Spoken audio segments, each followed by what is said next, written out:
Donc commençons, dirigeons-nous vers le monde merveilleux des millionnaires du Hamas. On va commencer par le chef, évidemment, Ismaël Haniyeh, que vous voyez à l'écran, que nous avons beaucoup vu ces derniers temps. 61 ans, père de 13 enfants. Donc c'est le haut dirigeant du Hamas et le chef du gouvernement à Gaza, qui dirige, je le répète, depuis la Turquie un peu, mais il préfère quand même le Qatar et ses grands hôtels. Je vous présente son jet privé. Il ne se déplace que dans ce jet privé. Donc en plus, il ne le cache pas.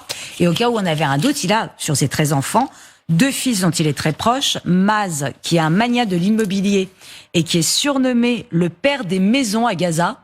C'est pour vous donner une idée du fait que y a rien qui ne se construit sans Maz derrière. Donc il tient tout l'immobilier. Donc évidemment, ça fait énormément d'argent qu'après il réinvestit dans des sociétés écrans. Nous allons revenir dessus. Ça vous donne juste une idée. Le frère Abdel Salam, alors lui, il a été moins discret. On l'a vu piquer dans la caisse, visiblement. Donc il se montre moins. Mais par contre, il est encore au conseil politique du Hamas, parce qu'évidemment, tout ça se fait en famille. Donc, quand on pille en famille. Passons maintenant à l'ancien chef, celui qui était en place avant Ismaël Haniyeh, Khaled Meshal. Alors, juste information, vous avez vu circuler cette couverture de Forbes sur les réseaux sociaux. Ceci est un faux. Je pense que c'est important de le dire. C'est important de dire quand c'est faux, et ça circule énormément.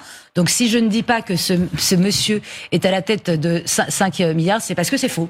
Donc voilà, cette couverture n'a jamais existé. Donc Khaled Meshal, 67 ans, il vivait principalement à Damas, en Syrie, et puis arrive la guerre. Ils aiment pas beaucoup la guerre, ça fait du bruit, c'est pas reposant. Donc dès 2012, il est parti au Qatar aussi, il va aller rejoindre les amis.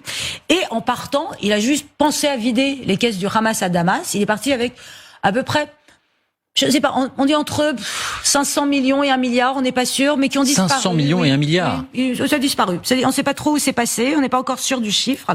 Donc il est arrivé au Qatar et depuis il est en charge des transactions immobilières et financières. Donc c'est pratique parce que vous pouvez vous enrichir et enrichir le Hamas, parce qu'il faut bien payer les missiles, les armes, etc. Donc, c'est double. Sa fortune, à lui, est estimée à 1,5 milliard de dollars. J'ai oublié de dire que la fortune de la famille Haniyeh est estimée, lui, c'est autour de 2 milliards. Voilà. Vous avez ensuite, alors lui, on le connaît bien, parce que c'est comme un ministre des Affaires étrangères du Hamas, c'est Moussa Abou Marzouk. Il a 72 ans, il est père de 6 enfants.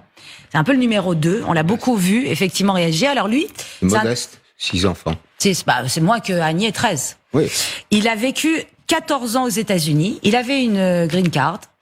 Il a quitté les États-Unis pour la Jordanie en 1998 parce que les Américains ont commencé à s'intéresser à lui, remarquant que peut-être qu'il finançait quand même un peu le terrorisme.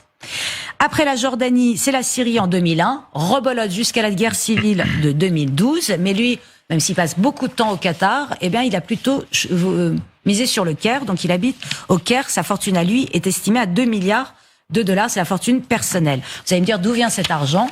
Donc trafic de drogue, bien entendu, Captagon, pas mal à bande de Gaza, mais surtout évidemment en Syrie par Bachar el-Assad et au Hezbollah, et bien entendu collecte des impôts et des taxes dans la bande de Gaza. Vous avez aussi tout le détournement de l'aide humanitaire, et enfin tous ces sociétés écrans, l'immobilier.